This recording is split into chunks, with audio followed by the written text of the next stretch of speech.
Voilà, bonjour à tous et à toutes. Ce message, c'est pour m'adresser aux membres du RADP et les militants RADP mal éduqués, mal impolis.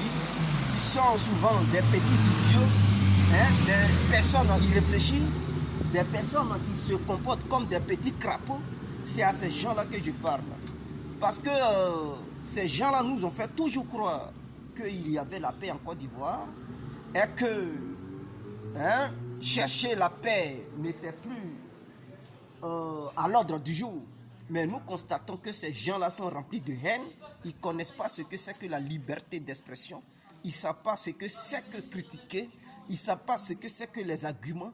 Au lieu de réfléchir par leur cerveau, ils préfèrent réfléchir par les muscles.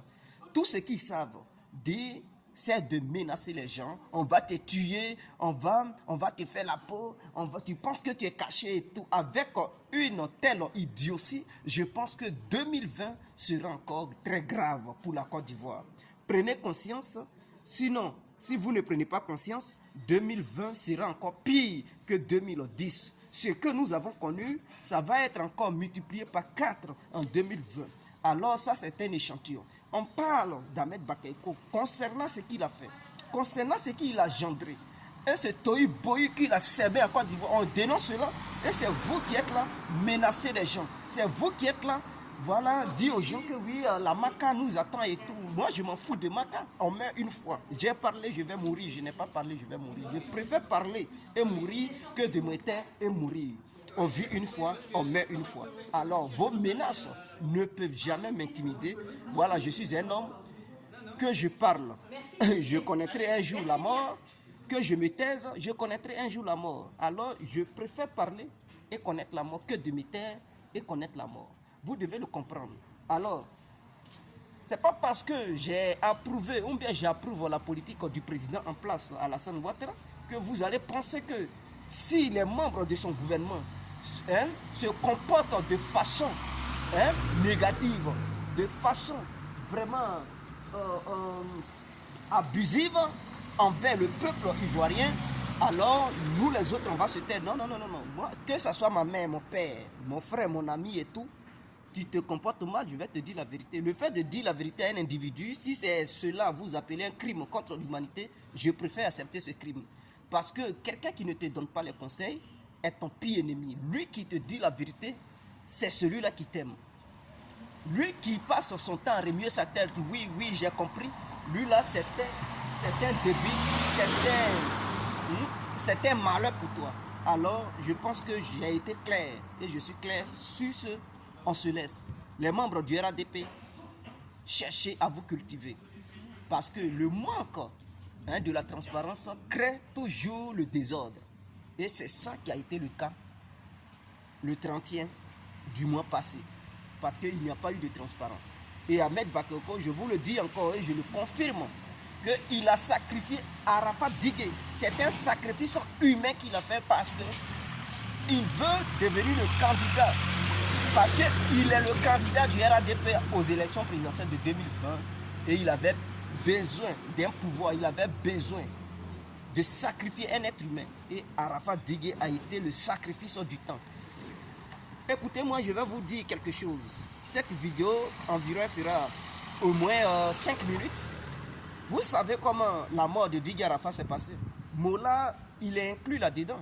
Je ne peux pas écarter Moula parce que ce que je tiens à vous dire, vous ne savez pas ce qui se passe dans les coulisses. Vous ne savez pas ce qui se passe dans les bois sacrés. Et c'est vous qui savez critiquer les gens. Écoutez-moi bien. Parce que je pense qu'après avoir fini d'écouter cette vidéo, chacun prendra le temps de réfléchir et tracera son chemin à suivre. Vous savez, quand Didier Arafat avait déshabillé le jeune petit, le fils de Naï, et qu'il avait fui pour venir en France, en ce temps Solibra et l'agence Orange voulaient sponsoriser un artiste. Et ces gens-là, c'est deux grandes sociétés, avaient trouvé comme artiste Didier Arafat. À une somme de 40 millions. Donc Didier Arafat devrait signer le contrat pour faire une promotion de ces agences, une tournée ivoirienne. Et il était d'accord. Mais en même temps, il était confronté à la justice, il était en France. Donc, qu'est-ce qu'il a fait? Il a demandé à Moula, qui lui était en Côte d'Ivoire, d'aller voir ces deux grandes sociétés pour les rassurer qu'il vient dans un bref délai pour signer le contrat et qu'il ne faudrait pas que ces deux agences s'inquiètent. Alors Moula, quand il s'est rendu là-bas, il a détourné ces deux agences, c'est-à-dire il a détourné le contrat de Didier Arafat et il a donné ça à Serge Beno. Il a ensemble fait cette tournée avec Serge Beno et il a pris sa part. Voilà d'où Arafat, d'où le palabre d'Arafat et Moula a commencé. Donc il ne s'attendait plus à Moula parce que Moula l'avait trahi.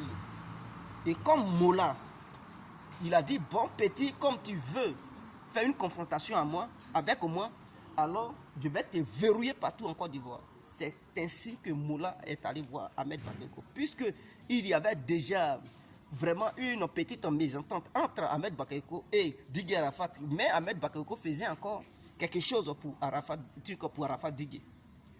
Et Moula a pompé Ahmed Bakayoko pour qu'il laisse Arafat définitivement. Il allait dire au ministre de la Culture, il allait dire au DG de la RTI et ces grandes sociétés qui sponsorisent souvent les artistes ivoiriens de verrouiller Arafat. Donc suite à ça, Arafat n'avait plus d'aide venant d'Ahmed Bakayoko, il n'avait plus d'aide venant du ministre de la Culture, tout était verrouillé sur lui. Maintenant, il y a Trace Africa, quelque chose là. Moula sort avec la directrice de Trace Africa. Donc à un moment donné, Moula a demandé à sa copine de ne plus faire passer les sons de Didier Arafat sur Trace Africa. Voilà pourquoi à un moment donné, Trace Africa avait commencé à boycotter Arafat Didier. Vous ne savez pas les choses. Et donc le jour de sa mort, le jour de la fête, Ahmed Bakayoko a appelé certains artistes, Serge Beno, Moula et d'autres, Safarel Obiang, pour venir faire un show chez lui à la maison et il leur a donné une grosse somme. Moula était parmi. Donc Ahmed Bakayoko n'était plus en accord avec Didier Arafat.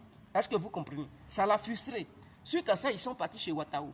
Donc, où ils étaient là fêtés, ils étaient au domicile de Ahmed Bakayoko et Arafat a fait l'accident. Et quand il a fait l'accident, ceux qui étaient sur le lieu de l'accident, ils ont en même temps appelé ce même Moula qui avait boycotté Arafat. Lui et Ahmed Bakayoko qui avait verrouillé Arafat parce que quand il a fait sortir son moto, quand Arafat a fait ses affiches publicitaires, Ahmed Bakayoko donnait des ordres à empêcher les affiches publicitaires de Didier Arafat de s'afficher dans les rues d'Abidjan. Donc c'était déjà boycotté. Et ce sont ces mêmes-là qui organisent son truc parce qu'ils savaient qu'Arafat allait mourir ce jour-là. C'était un coup préparé, ils étaient ensemble. Donc Moula, Serge Beno et comment il s'appelle Ahmed Bakayoko, ils savaient ce qui se passait. Ils savaient ce qui se passait. Et quand il est mort, ils ont confisqué son corps. C'est la première fois dans l'histoire de l'humanité que je vois un ministre confisquer le corps d'un individu, d'une star interplanétaire. Et il s'en va au Félicien, il livre le corps, il expose le corps, il met ça sur un truc. Vous pensez que c'est simple? Non, c'est un sacrifice humain qu'ils ont fait. C'est un sacrifice humain. Regardez dans les jours à venir, Moula va encore devenir puissant, Ahmed Bakayoko va devenir puissant. Donc il est temps de les boycotter ces deux individus. Serge Beno aussi sera puissant. Et ils vont pousser Serge Beno à prendre le contrôle du coupé décalé en Côte d'Ivoire. Regardez bien, les mois vont nous le signifier. Ciao, c'était l'incontournable, guerre compris pendant ça.